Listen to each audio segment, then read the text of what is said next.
Good afternoon, everyone. This is Carrie Meltzer, the LI weather guy. Let's talk about what happened. Here's a map of the snowfall reports that we've gotten in from the National Weather Service. I've taken these and put them onto Google Earth. Just let's give you an idea. We always thought that there was going to be an inverted trough that was going to set up potentially, encompassing all of Long Island. But I always mentioned that areas to the east side of that trough would face some high-pressured air being pulled in, dry air, subsidence, pancaking of the atmosphere, which would prevent any precipitation from forming or really, hinder it. And that's exactly what happened. The main band actually set up just to the south of Long Island. You can see it here, parts of New Jersey. Received 6 to 8 inches right in this pocket here. And it almost, it came very close to Long Island and brushed right up against the, out into the Forks. Okay, we got a little bit of heavier precipitation out here. But again, we had a lot of dry air being pulled in. When I was looking at the radar map last night, around 1 a.m. right before I went to bed, the precipitation was kind of set up right here along eastern coastal New Jersey, and there was almost a perfect V cut out over Long Island of the wedge of dry air that worked its way in. We were just doomed once that trough shifted a little bit further south. That's really what happened. So these are everybody's snowfall totals, all the reports that we've got from the area. Again, the winners were in coastal New Jersey over here just to the south of New York City area. And we really kind of got a busted forecast out of the snowfall totals for most of Long Island. We were pretty much all dry slotted. However, let's go to right now. These are temperatures around the area. We're only looking at about 20 degrees. All right, and let's take a look at the isobars. Very tightly packed. Our main circulation is way out here, way past the Gulf of Maine, moving into Nova Scotia.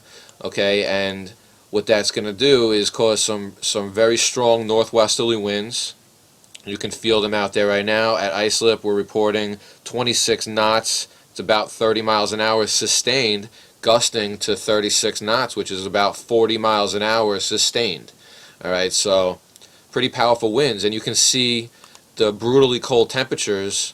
We have below, around zero, below zero. These are like the high temperatures in upstate New York today. So, once the sun goes down, kiss it goodbye. We're gonna drop like a rock. I'm thinking temps are going to drop. This is a pretty good idea. I'm going to show you the Euro. This is what the Euro believes low temperatures will be for tomorrow morning. Look at these below zero. I mean, it's always a little bit bullish, but I don't really think we're going to get quite this deep. But I really think we're going to see, be flirting with below zero temperatures. I don't know about -4. That would probably be about the max, I'd say. But what the real problem is, this is the sustained winds. We're looking at, anywhere from 20 to around the city to around 30 miles an hour out east, and with the wind gusts, about 25 to about 40 miles an hour. Okay, this is at 7 a.m. Monday morning. And what that's going to do is brutal wind chills. All right, we're looking at anywhere from around 15 to 25 below zero with the wind chills, and that is definitely going to prompt and has prompted a wind chill advisory for the area. Frostbite can set in here relatively quickly. All right, this is the temperature zone that we're flirting with. All right, and the wind speeds that we're flirting with are going to put us in frostbite between 10 and 30 minutes. All right, so anything that's not completely covered up, you're going to have problems if you're outside for a prolonged period of time.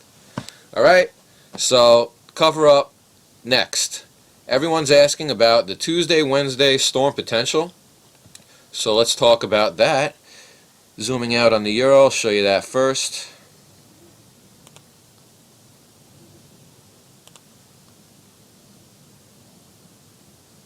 And this is Tuesday morning, 7 a.m. Models are all in pretty good agreement right now. They needed to see the big blizzard finish playing out to kind of see,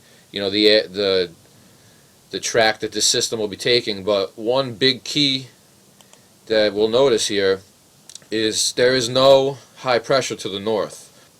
So I really don't see, any kind of a suppression that would squeeze the, dry air into this system. So whatever the system is, it is. And what that's going to look like, again, models are really pretty on the same page with this one.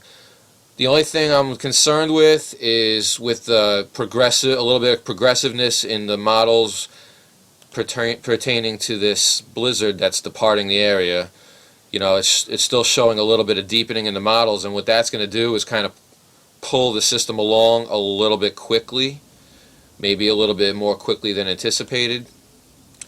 This is this morning's Euro, but if you look at the last one, it's a little bit slower. So we have to watch the trend in how fast it's progressing, because what that could do is just really end up keeping us on the northwestern fringe. I mean, as it is, we're kind of already on the northwestern fringe. So, but now here's another concern.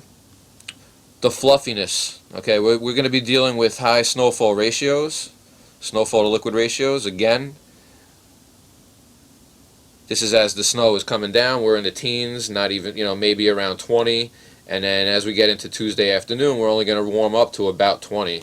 So what that's going to do is give us, again, 15-to-1 to 20-to-1 snowfall ratios.